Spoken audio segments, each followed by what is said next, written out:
details.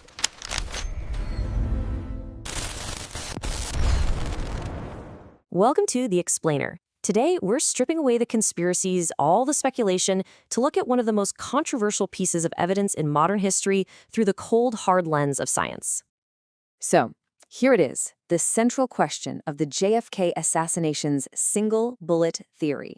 It's a forensic puzzle that has absolutely captivated and, let's be honest, baffled the public for more than 60 years. I mean, the idea just seems to defy common sense, right? But the real question is, does it defy physics? So we're going to take a close look at this single projectile. It's officially known as Commission Exhibit 399. Now, our goal here isn't to solve the crime. It's just to understand the science that suggests its incredible and, yes, seemingly impossible journey was actually physically possible. All right, so to really get a grip on the journey, we have to start with the traveler, the bullet itself. Because, not all bullets are created equal, and this one's specific design is the key to this entire story. What we're looking at is a 6.5 millimeter Carcano bullet. This is old school military style stuff. The key feature here is its full metal jacket. That's a copper alloy casing that keeps the lead core inside from really deforming. That, plus its long, heavy shape, gave it incredible stability in flight. It was literally engineered not to break apart, but to penetrate cleanly. Think of it less like a modern hunting bullet and more like a javelin, designed to just fly straight and true. Now, this slide right here introduces a concept that is basically the Rosetta Stone of the entire theory. It's called delayed yaw. Because this Carcano bullet was so stable, it doesn't just start tumbling the second it hits a soft target like a human body. Nope. It has this tendency to keep traveling straight, point forward, for a good 15 to 20 centimeters before it finally starts to wobble. And here is exactly why that delayed yaw is so critical. The path through President Kennedy's neck was only about 14 centimeters long. That's just under the distance needed to make the bullet go unstable.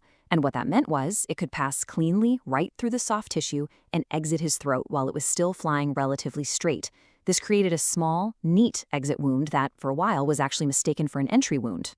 Okay, so that brings us to probably the biggest, most common myth about Commission Exhibit 399, this idea that it was in pristine condition after causing all that damage. So, this is a really crucial point. The bullet wasn't untouched. It wasn't pristine at all.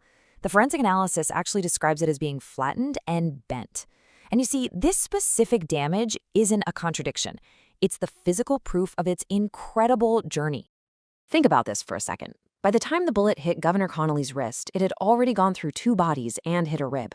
Its speed had dropped dramatically. We're talking from over 2,100 feet per second down to around 900. And what's wild is that experiments have proven that at this much lower speed, a Carcano bullet can shatter a wrist bone and survive, ending up flattened at the base and bent, which is exactly what CE 399 looks like. Okay, so the bullet's condition makes physical sense, but what about its path? Let's tackle the biggest visual challenge to the whole theory, that seemingly impossible trajectory. I'm sure you've seen a diagram like this one before. It argues that for one bullet to hit both men, it would have had to make this impossible zigzag turn in the middle of the air. And yeah, it's a powerful image, for sure, but it's based on a completely flawed assumption about where the 2 men were actually sitting in the car. And this visualization right here reveals the simple solution. Governor Connolly wasn't sitting directly in front of President Kennedy. He was in a jump seat that was about 6 inches more toward the center of the car and about 4 to 6 inches lower. So once you map out the actual seating arrangement, that zigzag just vanishes. It becomes a perfect straight-line path from the sniper's nest up on the 6th floor. Okay, so now let's follow the bullet's proposed path, because each wound it creates acts like a forensic data point, and altogether they tell a surprisingly consistent story of its journey. So the first puzzle was a mismatch between the bullet hole in JFK's jacket, which was low on his back, and the actual wound found during the autopsy, which was higher up at the base of his neck. But this is solved just by looking at photos taken moments before the shot. They clearly show JFK waving to the crowd, and his jacket is all bunched up high on his neck, which perfectly aligns the hole in the fabric with the higher wound on his body. So after exiting JFK's neck, the bullet strikes Governor Connolly in the back. Now, his entry wound was described as being elliptical or keyhole-shaped. In ballistics, this is a huge telltale sign. A keyhole wound is the classic signature of a bullet that is tumbling when it hits. It's really strong evidence that the bullet had already hit something else, in this case JFK's neck, which had destabilized it and started its tumbling cycle. This timeline just shows a totally coherent story of energy loss. You've got a clean, high-velocity pass through Kennedy's neck, then a tumbling, destabilized impact into Connolly's back, a massive drop in energy as it smashes his rib, a low-velocity fracture of his wrist, and then a final, totally spent impact in his thigh. The physics tells one continuous story from start to finish. But what about the timing? This is a big one. Governor Connolly always maintained he was hit by a second, separate shot. The Zapruder film, though, captures something absolutely incredible. At the exact frame 224, that JFK's arms fly up in a neuromuscular reaction, you can see the right lapel of Connolly's jacket flip violently outward. This is seen as the shockwave of the bullet exiting his chest, a physical event that syncs the impacts on both men to a single moment in time. So, if the physics all seem to line up, why is this theory still so fiercely debated? Well, the answer, it turns out, might have less to do with ballistics and more to do with our own psychology. For decades, the case was supported by a type of chemical analysis that seemed to fingerprint all the bullet fragments and link them to CE399. But modern science has actually shown that analysis to be invalid.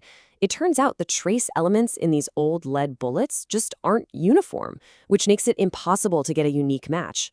This means the case today rests pretty much entirely on the physics and the geometry, not on the chemistry. And this quote from the forensic literature really just sums up the whole scientific conclusion. The bullet's journey, while, absolutely extraordinary, was governed by the predictable, understandable laws of ballistics, nothing magical required. So why the disbelief? Well, psychologists point to something called proportionality bias. Our brains just struggle to accept that a huge, world-changing event, like the death of a president, could be caused by something so small and simple, like one lone man with one lucky shot. The cause just feels way too small for such a monumental effect. So when you actually assemble all the pieces, a consistent, if pretty counterintuitive story starts to emerge. You've got the bullet's stable design, the geometry of the seating in the car, the predictable energy transfer, the forensic story told by the wounds, and that timing captured on film. They all point toward a single, scientifically plausible event. And so, that's where we're left. The single bullet theory really forces us to confront this gap between what is physically possible and what just feels intuitively true.